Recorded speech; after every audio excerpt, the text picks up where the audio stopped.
मंच पे उपस्थित बहुत ही बुद्धिजीवी और माननीय श्रोतागण,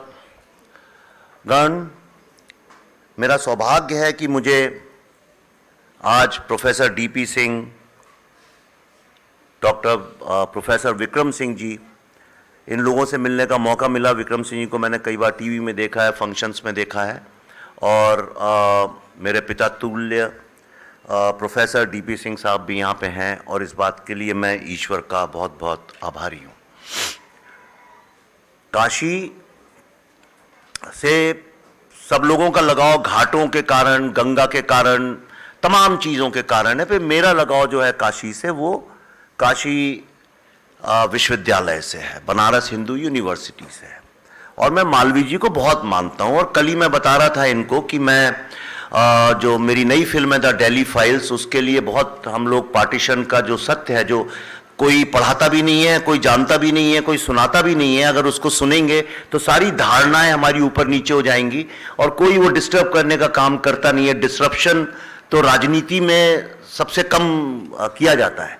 इसलिए जो नैरेटिव बन गए हैं, मालवीय साहब का क्या योगदान था, ये आज की जनरेशन भूल ही गई है। और शायद बहुत लोग ये नहीं जानते हों कि जो नेशनलिज्म है वो सारा बंगाल से निकला, हालांकि महाराष्ट्र से निकला, उसको डिनाई नहीं कर सकते, लेकिन उसकी जो स्ट्रेटेजिक थिंकिंग है, जो उसकी इंटेलेक्चुअल थिंकिंग है, वो वहां से निकली। लेकिन जो सोशो कल्चरल पॉलिटिव नैरेटिव जिसके कारण अंततः हमारी विजय हुई, वो सारा का सारा यहां बनारस और इलाहाबाद के बीच में ही फैला हुआ है। तो इसलिए बनारस वालों को सिर्फ ये नहीं सोचना चाहिए कि आपका अध्यात्म और धर्म में बड़ा कंट्रीब्यूशन है, आपको पता होना चाहिए स्वतंत्र भारत में काशी का कितना बड़ा योगदान है। और जब आपको वो पता चलेगा तो आपको धर्म के अलावा भारत से भी बहुत प्यार बढ़ेगा। पहली बात मैं शुरू करता हूं। पहली बात तो आपका जब टाइम खत्म हो कोई मुझे बता दीजिएगा।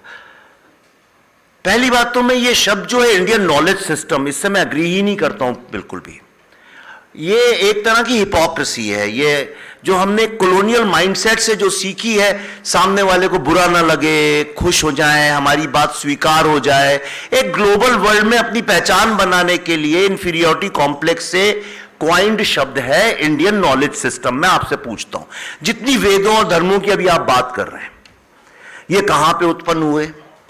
भारत में 7 या 11 मेन यूनिवर्सिटीज थी, वर्ल्ड की सबसे पहली शुरू हुई। सारा जितना ग्रामर है, जो लॉजिक है, जो लिटरेचर है, जो साहित्य है, जो आर्ट है, ये जितनी कलाएं हैं, नाट्य शास्त्र है, ये तो सारी इन यूनिवर्सिटीज में बनी।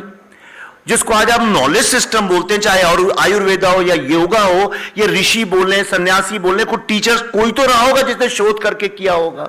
ये तो जो थे, ये तो पूरे एक भौगोलिक उसमें थे। आज उनमें से कई यूनिवर्सिटीज बांग्लादेश में हैं, कुछ पाकिस्तान में है, तक्षशिला पाकिस्तान में, शारदा पीठ वहां पे है। तो अब क्या बोला जाए? क्या वो लोग उन यूनिवर्सिटीज की चीजों को पाकिस्तानी नॉलेज सिस्टम बोलने लगे या बांग्लादेशी बोलने लगे? और इस नॉलेज सिस्टम में क्या क्या इंक्लूडेड है और कहां पे कट ऑफ लाइन है, ये मुझे पता ही नहीं है। तो क्या जो इस मुगल कैलीग्राफी आई इंडिया में, जो आर्ट का पार्ट है, क्या वो भी इसी इंडियन नॉलेज सिस्टम का पार्ट है? या हम जब इंडियन नॉलेज सिस्टम की बात करते हैं तो हम मूलतः और पूर्णतः सिर्फ हिंदू नॉलेज सिस्टम की बात करते हैं। और अगर हम सिर्फ हिंदू नॉलेज सिस्टम की बात करते हैं तो फिर हम उसको हिंदू नॉलेज सिस्टम क्यों नहीं बोलते?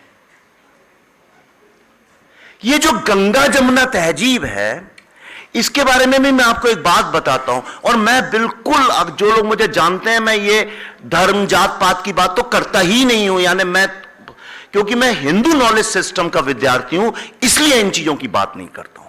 जो इंडियन नॉलेज सिस्टम के विद्यार्थी हैं, वो लोग हमेशा, आप देखिए, अंततः घूम फिर के उनकी सारी की सारा ज्ञान जो है कहीं ना कहीं छोटी मोटी चीजों में खत्म हो जाएगा। इंडियन नॉलेज सिस्टम जब आप बोलते हैं तो उसमें बहुत सारे कंसिडरेशंस लेके हम आगे बढ़ते हैं। जब हिंदू नॉलेज सिस्टम, आप मुझे बताइए, जो टेंपल्स हैं, अगर कोई नया व्यक्ति आए, कोई ऊपर से आ जाए, कोई अगर उसको ये बताओ नहीं इनका धर्म से कुछ लेना देना है, तो क्या वो आर्किटेक्चर के महान उदाहरण नहीं है? पर हमारा कभी ध्यान उनकी तरफ जाता नहीं है, क्योंकि हमको हिंदू आर्किटेक्चर के बारे में बताया नहीं गया है। मैं अभी केरला में था अपनी फिल्म के रिसर्च के लिए। हम लोग मोपला राइट्स के ऊपर कुछ रिसर्च कर रहे थे, और वहां पे जिन जिन घरों पे हमले किए गए थे, भाई साहब या तो आप बोल लीजिए, मैं बोल लेता हूं, आपकी जैसी कृपा हो, तो आप यकीन करिए वहां के जो ब्राह्मण लोग थे, जिनको नायर कम्युनिटी है, उनके जो घर हैं उनको एल्लम बोलते हैं। वहां पे आप वहां जाइए, और मेरे साथ कुछ बहुत मॉडर्न आर्किटेक्ट्स भी थे, जो मैं, चूंकि हमारी फिल्म में आर्ट होता है, डिजाइन होती है, सेट्स लगते हैं, तो उसको जानने के लिए, और हम जब उसे देख रहे थे तो अब उसकी क्या कला है मैं आपको नहीं बता सकता हूं। बड़े बड़े घर हैं, यानी बहुत बड़े, एक रोशनी नहीं है, लेकिन छतों में छोटे छोटे छेद जिस डायरेक्शन में किए गए हैं, और जहां उससे सन की लाइट पड़ती है वहां पे जिस तरह के पत्थरों का इस्तेमाल किया गया है, और जिन डायरेक्शंस का ख्याल रखा है, वहां पे अगर चांद भी पूरा निकला हो तो घर के अंदर रोशनी रहती है। अब ये साइंस है, ये टेक्नोलॉजी है। अब ये कहां पनपी? क्या वो जिसको हम इंडिया मानते हैं उसका नॉलेज सिस्टम है, या ये एक मूलतः हिंदू सोच का नॉलेज सिस्टम है? अब हम लोगों को ये हिपोक्रेसी से बचना चाहिए। मैं खुद भी कई बार यूज करता हूं, कुछ इंडिया नहीं बोलना तो हम इंडिक वर्ड लगा देते हैं, चलिए वहां तक तो गुंजाइश है, क्योंकि ये वर्ल्ड का सबसे यूनिक नॉलेज सिस्टम है, और ऐसा नॉलेज सिस्टम कई हजारों वर्ष तक पैदा ही नहीं हुआ, और अंततः अब जाके वो नॉलेज साइंस ने लगभग करीबी ज्ञात की है, जो नॉलेज आज से हजारों वर्ष पहले हम लोगों ने प्राप्त की। और मैं सिर्फ इतना ही आपको बताना चाहता हूं। दूसरा क्या होता है कि जब आप कहते हैं हिंदू डांस, हिंदू आर्किटेक्चर, क्यों नहीं सारी दुनिया में आप मुझे बताइए इस्लामिक कैलीग्राफी ही तो बोला जाता है, जबकि वो पनपी तब थी जब इस्लाम भी नहीं पैदा हुआ था, फिर भी उसको इस्लामिक बोला जाता है। अगर आज कोई बोले रोमन लिटरेचर, तो आप किसका मानेंगे? जर्मनी का, इंग्लैंड का, फ्रांस का, किसका? एक सभ्यता का नॉलेज सिस्टम हो सकता है, और जो सभ्यता भारत में विद्यमान है वो सभ्यता है हिंदू सभ्यता। इसको धर्म से ना जोड़ें। एक अगर हिंदू वर्ड पे इतनी राजनीति और बातें होती हैं कि हिंदू मतलब जो लोग सिंध के इस तरफ रहते हैं, वो लोग जो थे, उन्होंने जिस ज्ञान को पैदा किया उसको हम हिंदू नॉलेज सिस्टम बोलते हैं। और ये क्या है? कितनी भी बातें हो जाए, अल्टीमेटली आप कितने भी वेदों की बात कर लें, कितने भी श्लोक कर लें, घंटों घंटों के आप लेक्चर्स कर लीजिए, बात अल्टीमेटली आके समाप्त होती है जो इसकी जिसका मूल है, जो फंडामेंटल है, वो है, हम कहते हैं सनातन धर्म। और चूंकि हम बताते नहीं लोगों को अपने नॉलेज सिस्टम के बारे में, इसलिए आज आप देखिए बड़े बड़े विद्वान लोग, बड़े बड़े नेता लोग टीवी पे, फोरम्स में खड़े होकर कहते हैं मैं सनातनी हूं। Correct sir? आज तो सोशल मीडिया में तो फैशन ही बन गया है, आजकल हर किसी ने अपने नाम के आगे सनातनी लगा दिया है। कई लोग कहते हैं हमारा सनातन धर्म है। मैं भी इसी देश में बड़ा हुआ हूं, आप भी हुए हैं। ये पिछले 10 साल 12 साल से लोग सनातन बोलने लगे, उसके पहले तो कोई बोलता भी नहीं था। तो जब आप अपने नॉलेज सिस्टम को और अपनी महानता को, वर्ल्ड की ग्रेटेस्ट फिलॉसफी को जब आउटसोर्स राजनीति के ऊपर कर देंगे, तो फिर इसी तरह का ढोंग ढकोसला होगा कि मैं सनातनी हूं। आप सनातनी के लिए कैसे हो सकते हैं? सनातन धर्म की बात है। एक कोई पहले इसको सॉल्व करते हैं, क्योंकि यूनिवर्सिटी है तो क्रमशः करते हैं। तो मतलब कोई धर्म है जो कि सनातन है। सनातन एक क्वालिफिकेशन है। सनातन उस धर्म की क्वालिटी है कि अगर आप ये धर्म का रास्ता अख्तियार करेंगे तो ये इटर्नल लॉ है, जैसे ग्रेविटी है, जैसे सैटेलाइट है। ये इटर्नल लॉज हैं। जितना ह्यूमन माइंड की कैपेसिटी से सोच सकता है, उसके हिसाब से कल सुबह सूरज निकलेगा। इटर्नल ट्रूथ है, ये तो आप भी जानते हैं, इस पे तो कभी कोई डिबेट नहीं करता।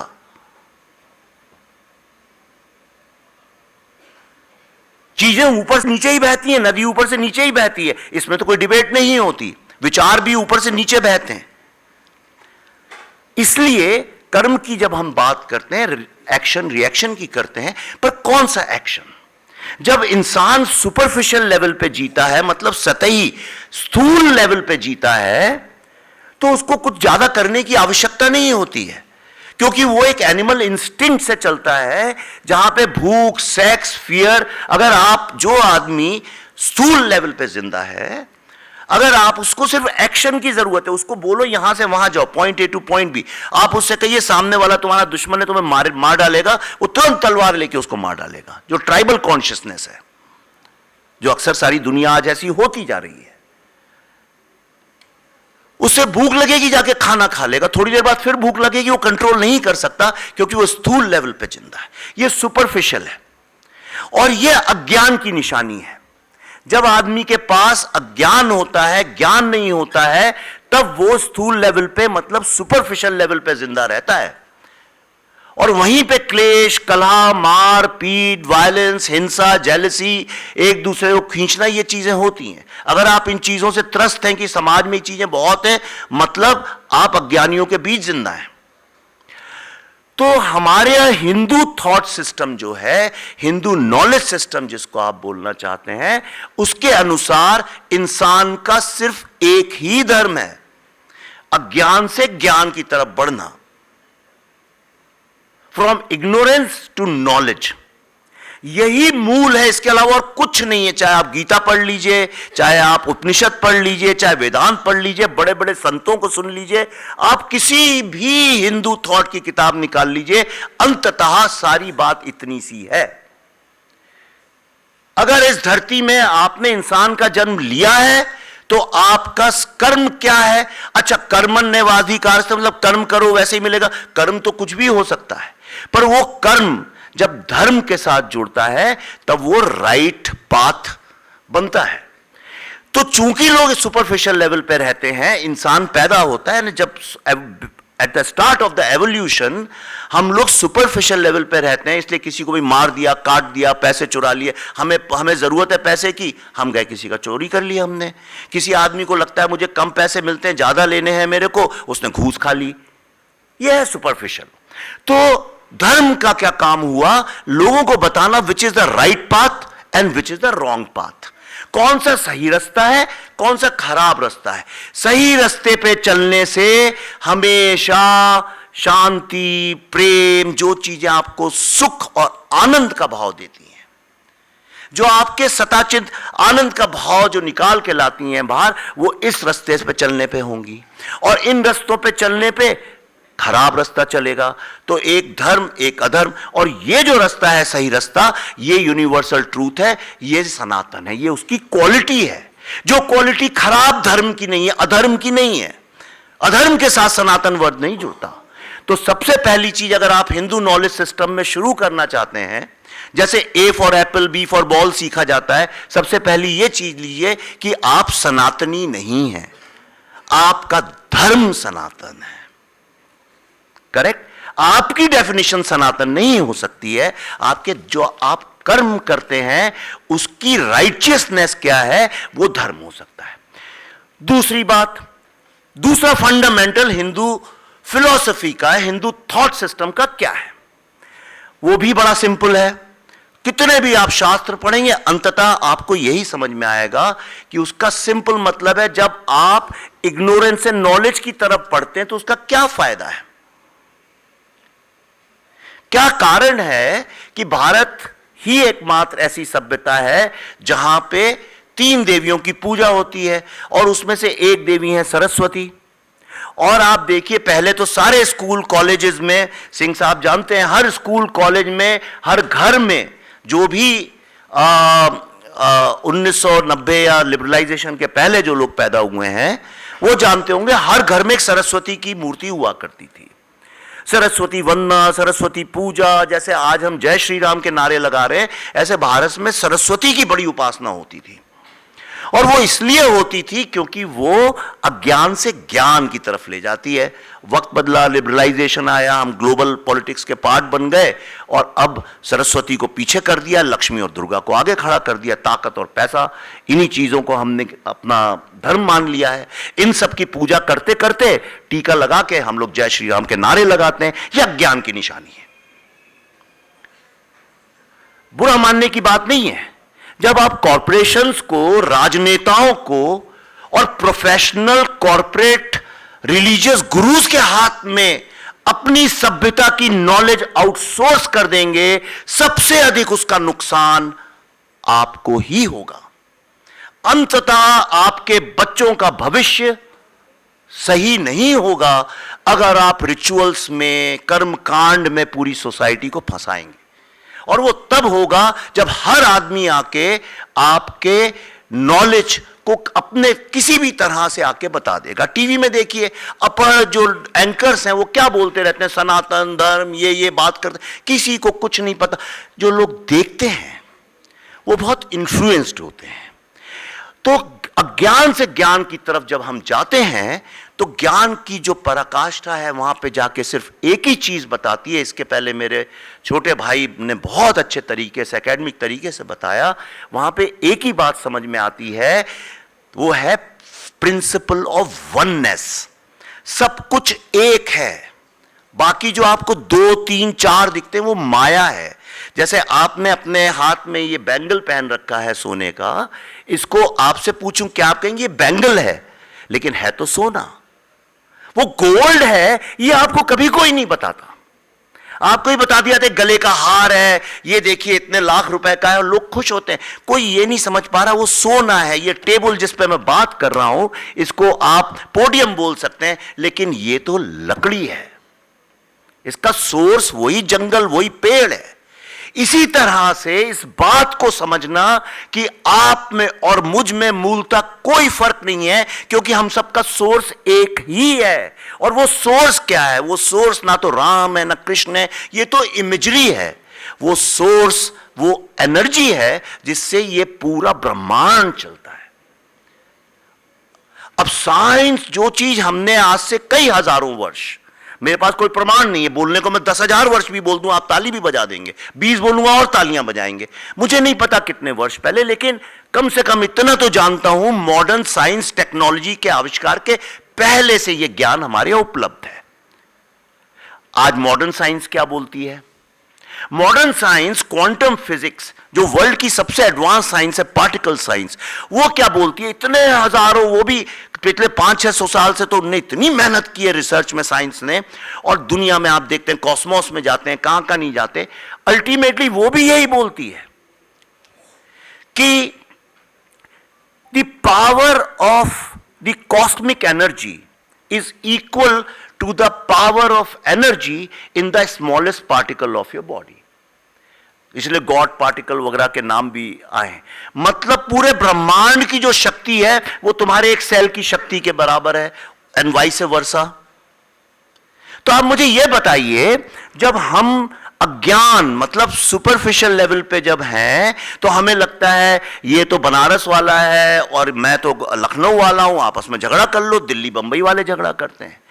आप जात पात, धर्म, हिंदू, मुस्लिम, क्रिश्चियन, वेस्ट वर्सेस ईस्ट, इतनी लड़ाई, पूरी जिंदगी आपकी इसी क्लेश में बीत जाती है कि कौन बेटर है। और जब आप ज्ञान की तरफ आते हैं तब आपको समझ में आता है, जो मान लो जितने यंग बच्चे हैं, मेरी बात आज आंख बंद करके मान लो, मैं इसी मंत्र पे सारी जिंदगी चला हूं और इसका नतीजा सिर्फ सक्सेस होता है और कुछ नहीं है, और वो है तत्वमसि। तत्वमसि का मतलब है you are that God you are seeking. तुम ही तो वो ईश्वर हो। अरे भाई, जब बैंगल और आपको मैंने बताया उसमें और सोने में कोई फर्क नहीं है, तो आप में, उस शक्ति में कैसे कोई फर्क हो सकता है? आप ही तो गॉड हैं। जिसको हम डिवाइन बोलते हैं वो डिवाइन आपके अंदर है। चलिए अच्छा, कुछ भी नहीं, ये भी असंभव लगता होगा, क्योंकि मॉडर्न एजुकेशन सिस्टम ने दिमाग को इतना कंडीशन कर दिया है कि हम यकीन ही नहीं कर सकते हैं कि मैं स्वयं ईश्वर हूं, जिस ईश्वर की कल्पना दुनिया करती है। पर कम से कम इतना तो तय है कि आपके अंदर गॉड लाइक पावर तो है, और उसको हम इसलिए नहीं रियलाइज कर पाते हैं क्योंकि हमको capitalist forces, military forces, narrative forces, social forces, इतना इन्फ्लुएंस आज आपके दिमाग को किया जाता है। और सबकी क्या कोशिश है? खाना जो बेचते हैं, food products, Procter Gamble, Nestle, ये सब, उनका ये है कि खाने के बारे में आप हमेशा अज्ञानी रहें, otherwise how will they sell their sugar. Alcohol वाला चाहता है आप अज्ञानी रहें। आप जो गाड़ी बनाता है, जो प्रोडक्ट्स बनाते हैं, वो चाहता है आप अज्ञानी बने रहें। जिनको वोट बैंक के बाजार में जो खड़े हैं वो चाहते हैं आप हमेशा ज्ञानी बने रहें। सारी दुनिया, मैं एडवर्टाइजिंग का स्टूडेंट तो उसकी साइंस जानता हूं, पर वो एक लंबा विषय है।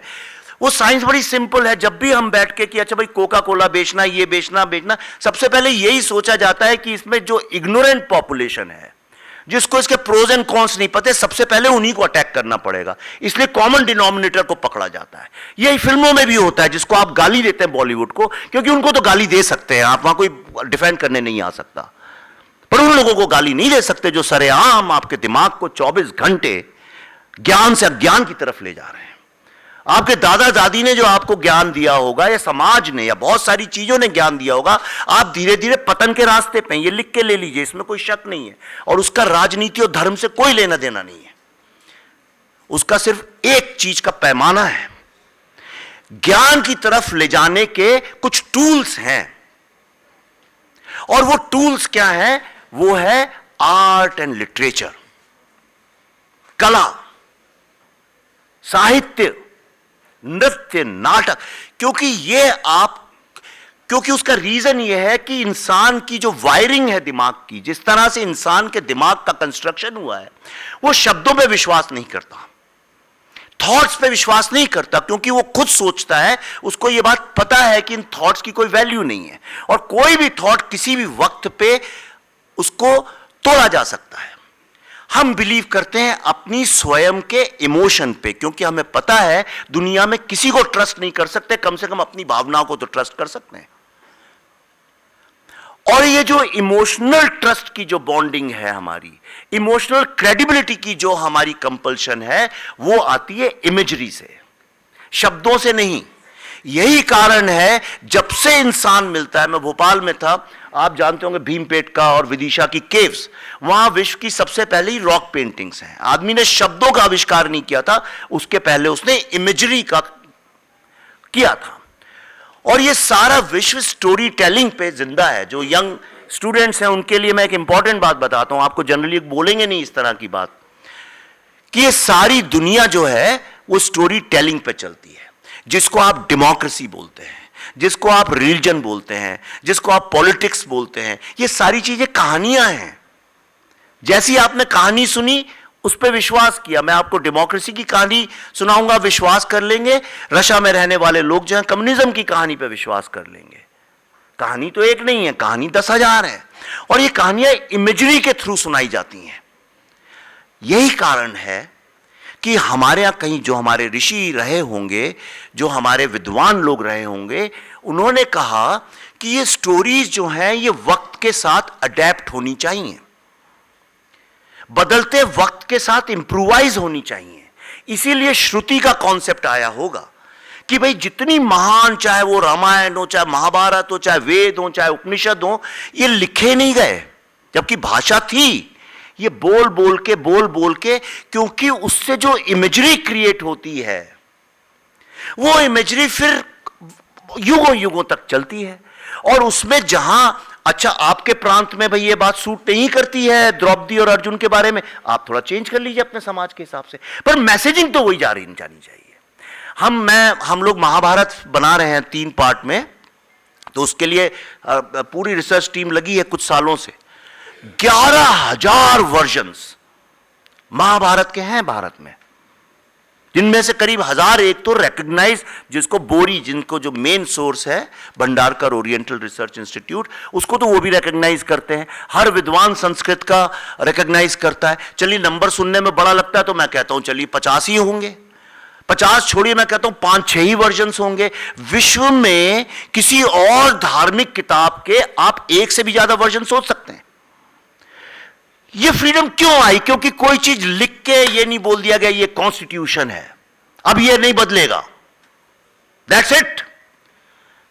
और यही कारण है कि जो लोगों ने कॉन्स्टिट्यूएंट असेंबली के डिस्कशन सुने हैं, मैं आपको 2 नाम बताता हूं। 2 शब्दों को लेकर बड़ी बहस हुई कॉन्स्टिट्यूएंट असेंबली में। एक था सेक्युलर वर्ड और दूसरा था सोशलिस्ट वर्ड, कि हमारा जो प्रीएम्बल है उसमें यह लिखना चाहिए कि we are a socialist secular sovereign republic. आप बताइए किन 2 लोगों ने इसका विरोध किया होगा? अंबेडकर जी ने विरोध किया कि सोशलिस्ट वर्ड नहीं आना चाहिए।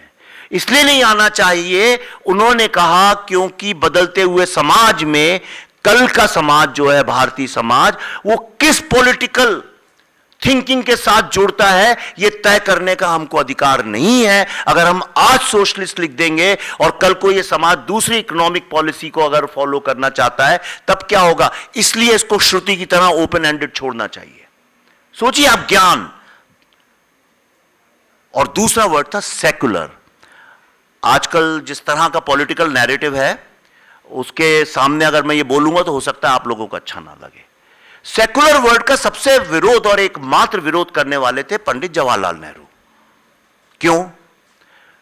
कोट अनकोट उन्होंने कहा था कि भारत के डीएनए में ही सेकुलरिज्म और लिबरलिज्म है। इसको लिखने का मतलब यह होगा कि हम इस बात के गिल्टी हैं कि हम लोग जो हैं वो बड़ी संकुचित विचार के हैं और इसको कॉन्स्टिट्यूशन में लिखना पड़ेगा। इसकी कोई आवश्यकता नहीं है। यह एक डायनेमिक गंगा की तरह बहता हुआ सभ्यता है, इसमें कोई भी आएगा, समाज आएगा, सेकुलर वर्ड की कोई आवश्यकता नहीं है। उन्हीं की बेटी ने, अफसोस की बात है, बाद में सेकुलर वर्ड डाला, उसके अलग पॉलिटिकल कंपल्शंस थे। तो मैं ये कह रहा हूं कि ये सोच हमारी रही है, पर ये हमारी सोच तब तक रही है जब तक वोट बैंक का बाजार नहीं खुला था। यह आजादी के पहले तक की बात है। बहुत सारी चीजें आपको पता भी नहीं है हमको। जैसे मैं आपको एक एग्जांपल, अभी हम लोग रिसर्च कर रहे थे, बताता हूं। हालांकि मैं इसको पॉलिटिकल नहीं बात करना चाहता था, पर आपको समझ में आएगा कि ये कितनी उदार और एक विचित्र किस्म की सभ्यता रही है। आज की तारीख में आप, अगर मैं ये बोलूं गांधी कम्युनल थे और जिन्ना सेकुलर थे, तो मैं शायद सड़क पे लोग मुझे पकड़ के मारे हैं इस बात पे। पर सत्य जो रिकॉर्डेड सत्य है, जिसको हमने भी रिकॉर्ड किया, जिसको कि पाकिस्तान भी रिकॉर्ड करता है, जिसको ब्रिटेन भी करता है, और जिसके की और वो टेप्स अवेलेबल हैं, तो उसमें कोई वो बात नहीं। सन 1920 में अंग्रेजों ने बोला कि अगर गांधी जी आपको स्वराज चाहिए तो ये तो सिर्फ हिंदुओं का स्वराज होगा, क्योंकि इसमें मुस्लिम लोग तो पार्टिसिपेट नहीं कर रहे हैं।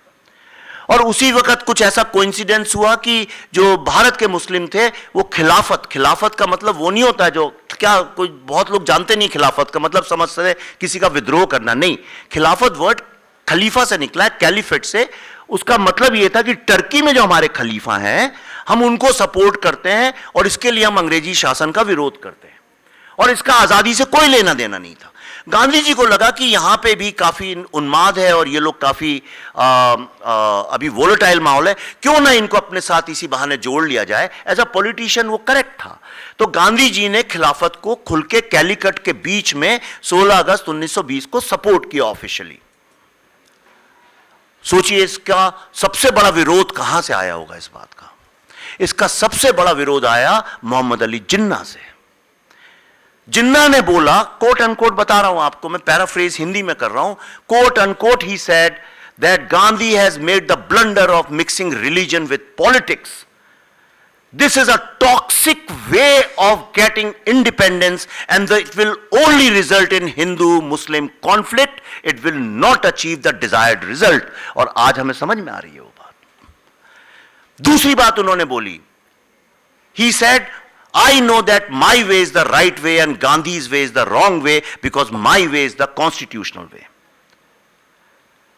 और उसके बाद उन्होंने बोला, आज की कांग्रेस में सिर्फ गांधी जैसे कम्युनल लोगों के लिए जगह है, मेरे जैसे सेकुलर लोगों की जरूरत नहीं है। Therefore, I hereby resign from Congress. He resigned from Congress, left India forever, went to England and never came back for 10 years.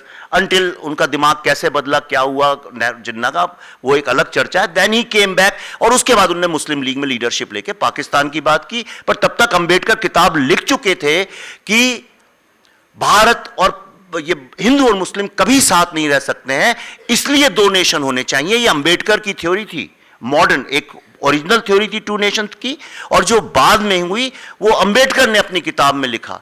इसीलिए गांधी जी जब जिन्ना से मिलने गए हाथ जोड़ के कि जिन्ना मेरे भाई, मेरे दोस्त, भारत का बंटवारा नहीं होने दो, तो ही quoted only 1 book. Press conference में ही showed only 1 book which was Ambedkar's my thought on partition. And he said, जब तुम्हारे ही नेता कहते हैं कि हम साथ नहीं रह सकते हैं, तो ऐसे माहौल में आप बताओ मैं कैसे आपका समर्थन करूं। And that's how India finally got partition, that was the last nail. पर मैं आपको यह बता रहा हूं कि समाज में अलग अलग तबके से अलग अलग चीजें आके हमको सरप्राइज करती रही हैं, और वो यही था कि लगातार हमने ये जानने की कोशिश की कि सबसे हाईएस्ट फॉर्म ऑफ लिविंग क्या है, और तब हमें समझ में आया दैट इज वननेस। आज जिसको हम धर्म बोलते हैं, किसी से पूछो भाई महाभारत क्या कहते हैं, धर्म की लड़ाई है, धर्म की लड़ाई। ये धर्म है क्या? एक तो 99% लोगों ने पढ़ी भी नहीं है महाभारत, सिर्फ देखी है, और जो देखी है वो गलत है, वो झूठ है। इसलिए गलत है कि भाई कृष्ण, अगर महाभारत आप बना रहे हैं तो कृष्ण की उम्र तो 60-65 साल थी, अर्जुन की भी मेरे ख्याल से 55 और 60 साल थी, लेकिन आपने जो महाभारत देखी उसमें तो यंग गोरे बॉलीवुड हीरो की तरह से आपने यंग 22, 23, 24 साल के लड़कों को देखा है, और आपको पता तक नहीं है।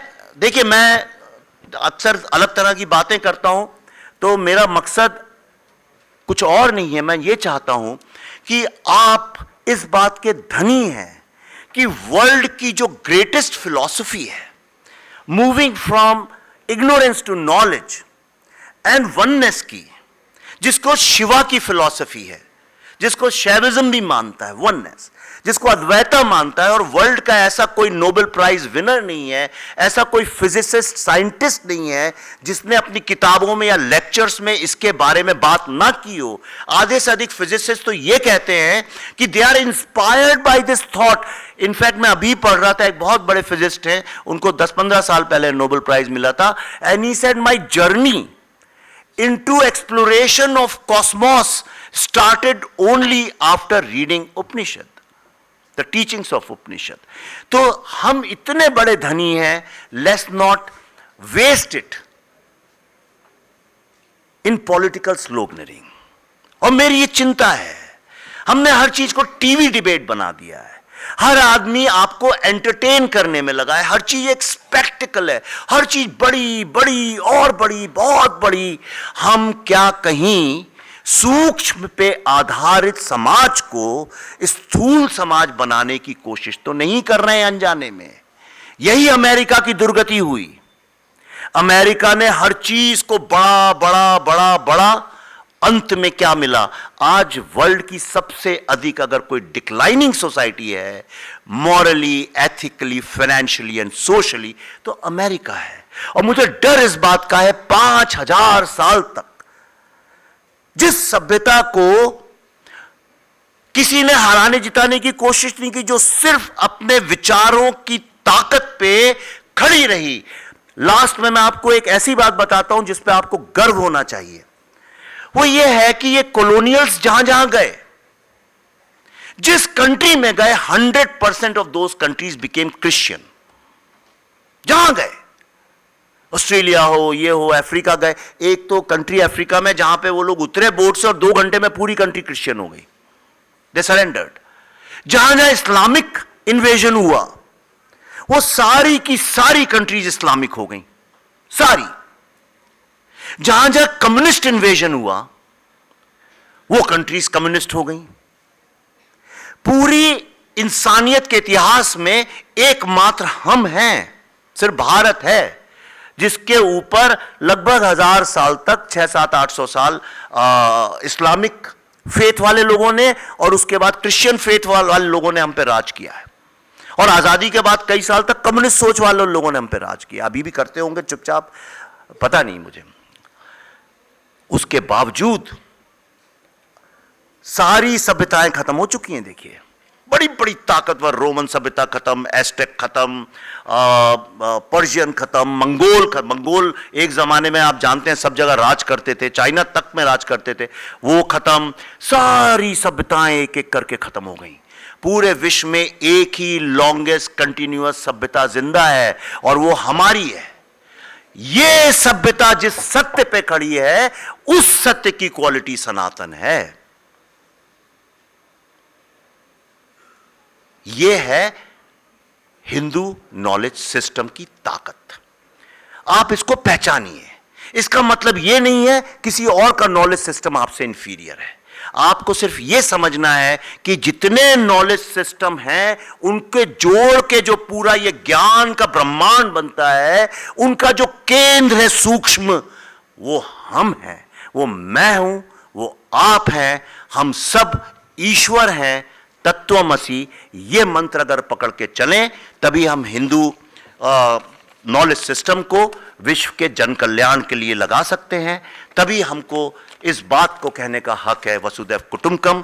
तब तक हम सब अपने अपने कुएं में जात पात धर्म प्रांत की लड़ाई में बिजी रहते हैं। रात को 9 बजे टीवी मीडिया देखिए, खूब नफरत करिए, एक दूसरे को गाली दीजिए और जोर से बोलिए हम हैं सनातनी। धन्यवाद।